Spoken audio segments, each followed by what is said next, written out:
গাড়ি চাপা দিয়ে দুইজনকে হত্যার পর কোনো অনুশোচনা না দেখিয়ে উল্টো নিজের ক্ষমতা দেখিয়েছেন এক তরুণী। সামাজিক যোগাযোগ মাধ্যমে ভাইরাল হওয়া একটি ভিডিওতে দেখা যাচ্ছে ভয়াবহ দুর্ঘটনার পর যখন সাধারণ মানুষ তরুণীকে ঘিরে রেখেছেন তখন তিনি দম্ভ করে বলছেন, জানো আমার বাবাকে।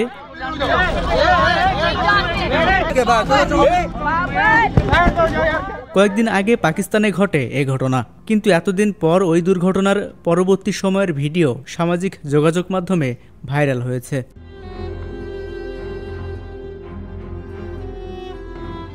জানা গেছে দুইজনকে হত্যা করা ওই তরুণীর নাম নাতাশা দানিশ। দুর্ঘটনার পর ওই তরুণী হাসছেন। তিনি পাকিস্তানের প্রভাবশালী ব্যবসায়ী দানিশ ইকবালের স্ত্রী। দুর্ঘটনার সময় তিনি একটি টয়োটা ল্যান্ড ক্রুজার চালাচ্ছিলেন। ওই সময় বাঁক নিতে গিয়ে বেশ কয়েকটি গাড়ি ও মোটরসাইকেলকে চাপ দেন তিনি। তার গাড়ির চাপায় ঘটনাস্থলে এক বাবা ও মেয়ে নিহত হন। গুরুতর আহত একজন এখনও ভেন্টিলেটরে আছেন।